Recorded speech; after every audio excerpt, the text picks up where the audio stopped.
Deputy CM Harsh Sanghavi અને ગોપાલ ઇટાલિયા વચ્ચે થતી તું મેમે અને આક્ષેપ પ્રતિ આક્ષેપના સાક્ષી આખું ગુજરાત અને આપણે બધા જ છીએ। જ્યારે ગોપાલ ઇટાલિયા વિસાવદર જીત્યા ત્યારથી જ બધા એ જ વાત કરી રહ્યા હતા કે વિધાનસભામાં ગોપાલ ઇટાલિયા અને હર્ષ સંઘવી આમને સામને આવશે ત્યારે શું થશે, કેટલા તિખારા જરશે। અને ગઈકાલે પણ કંઈક એવું જ થયું। હર્ષ સંઘવી અને ગોપાલ ઇટાલિયા વચ્ચે શાબ્દિક ટપાટપી થઈ અને બાદમાં ગોપાલ ઇટાલિયાએ માફી માંગવી પડી। નમસ્કાર, આપની સાથે હું છું પાયલ।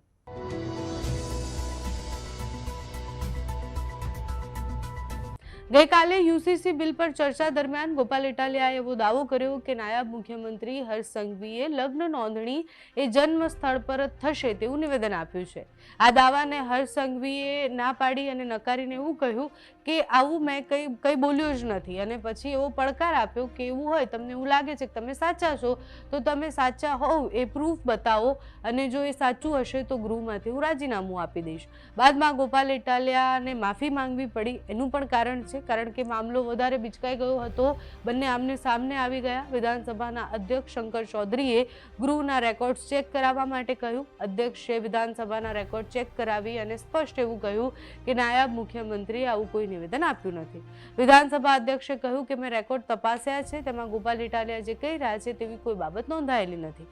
નાયબ મુખ્યમંત્રીએ એવું કહ્યું કે ગોપાલ ઇટાલિયા ગૃહમાં જૂઠું ફેલાવી રહ્યા છે અને ખોટા નિવેદનો આપી રહ્યા છે। બાદમાં નાયબ મુખ્યમંત્રીએ એવું કહ્યું કે હવે તમે માફી માંગો, નહીં તો પછી તમે રાજીનામું આપો। એ બધી જ વાત થઈ। એના પછી માફી માંગવાની વાત પર રકઝક થઈ અને તે બાદ ટ્રેજરી બેન્ચ અને સંસદીય મંત્રીઓ દ્વારા ગોપાલ ઇટાલિયા વિરુદ્ધ દરખાસ્ત કરવામાં આવી કે માફી માંગે નહીં તો એમને સસ્પેન્ડ કરો।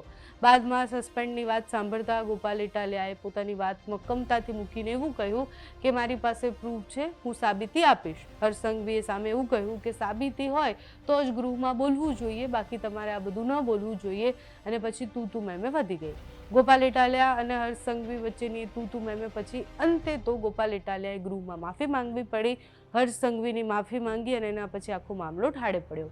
ત્યારબાદ ચર્ચા આગળ વધી। ગઈકાલે યુસીસી બિલ પર લાંબી ચર્ચા ચાલી। એ ચર્ચામાં ઘણા બધા વિષયો પર વાત કરવામાં આવી। મહિલાઓના અધિકારો પર વાત કરવામાં આવી અને યુસીસી એ ગુજરાત માટે કેમ જરૂરી છે, મહિલાઓ માટે કેમ જરૂરી છે, સ્ત્રીઓ માટે કેમ જરૂરી છે, બધા પર ઉગ્ર ચર્ચાઓ પણ થઈ।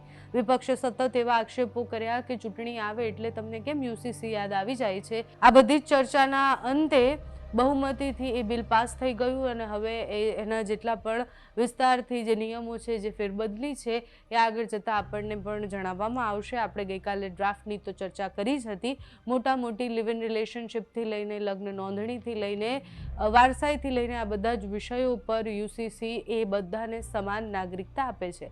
તમારું આ વિષય પર શું માનવું છે અમને કમેન્ટ્સમાં જણાવજો। અત્યારે આ વિડીયોમાં બસ આટલું। જો તમે અમને યુટ્યુબ પર જોઈ રહ્યા હોય તો સબસ્ક્રાઈબ કરજો, ફેસબુક પર જોઈ રહ્યા હોય તો ફોલો કરજો, અમારા આ વિડીયોને લાઈક અને શેર કરજો।